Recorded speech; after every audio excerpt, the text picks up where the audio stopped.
What is your name and what office are you running for? My name is Sara AWATTA and I'm running for City Councillor for Ward Pihêsiwin. Why are you running? I'm running because we need change. My background is in operations, systems management, and making sure businesses succeed and have the longevity. So with City Council, we've been putting out fires versus long-term planning for a growing city.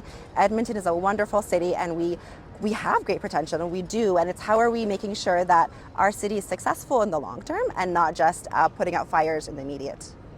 What was your most recent job? So I'm a business consultant. I owned an agency where I work with small businesses, nonprofits, helping them scale.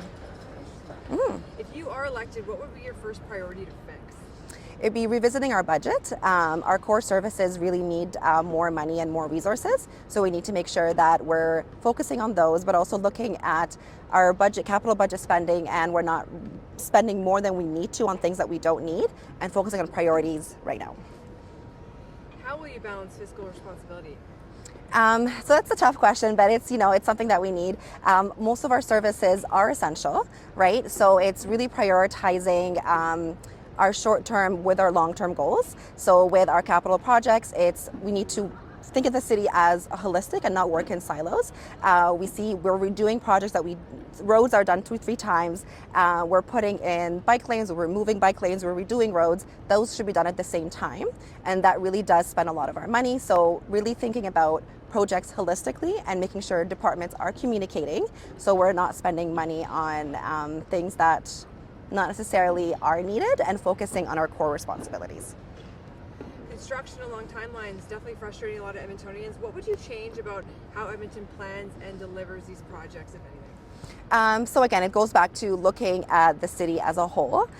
So we're not looking at a bridge, then a road, then a community center, then maybe another bike lane that needs to be done. It's how are we planning for our growing needs and not for our short term. So when we're building for 20 years, 30 years, 50 years, and not just for the next 5 years. What would be your plan to make Edmonton safer? So with that, we need to address the root causes. So it's safer communities start with safer transit. It starts with funding youth programming. It starts with community leagues feeling supported and having the funds they need to really bring communities together. It's safe measures when we're building, so well-lit streets. We're clearing the streets from snow, sidewalks are being cleared, but also safety measures in our neighborhoods. So calming measures really do deter people from entering neighborhoods when they shouldn't be there. Where do you stand on infills, and what would be the path forward? So that's a very complicated one. I know it's a hot topic right now. So we do need them, right? We can't keep sprawling out. It's not sustainable, not for our environment, not for our fiscal duties and as a city. So we need to really look at each neighborhood. What's the parking like? How many units are we putting in? Are there enough schools to sustain the people moving in? Our hospital space? So it's not we need it or we don't. We definitely do. So we need to think about it as it's a must, but we need to work for each neighborhood. What do you think about the city's relationship with the province, and how do you think it should be? So it's a complicated relationship, right? And we do need to stand up for Edmonton, but at the end of the day, we do need to work with the province. It can't be an adversarial relationship. They do have a lot of power, and we need to advocate very loudly for ourselves, but we do need to work with them. So it can't be an antagonizing relationship. It needs to be a cooperative, and we need to make sure that everywhere we are heard as a city, and our priorities are heard, and we get to work with them to make sure that we're advancing causes, not making it personal. What is your vision for Edmonton?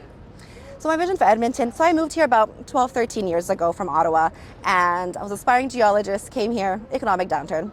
So I was able to, shift my career, find a career I love, find community, build community, and really call this city home. And I want to make that a reality for a lot of people, not just people who are moving here, but people who still live in Edmonton, who are looking for that next phase in their lives. I want people to be able to find a job, build a house, grow their family, or start their career and really find joy in living here and not deciding to move, which I'm hearing quite a bit at the doors. People are not feeling supported, people are not feeling heard, and they're looking for opportunities elsewhere. So I want to make Edmonton an exciting city to live in, but also an affordable and safe city. If you are elected, what is one thing you want people to remember you accomplished at the end of your term? I brought affordability back, right? So that's a huge concern right now. People don't feel that the tax money they're spending is actually, they're not seeing the results. And it's not about they're spending less in taxes, it's about there are services that they need. I've heard from the fire department and some people in communities that they're not feeling that the funding is enough for them.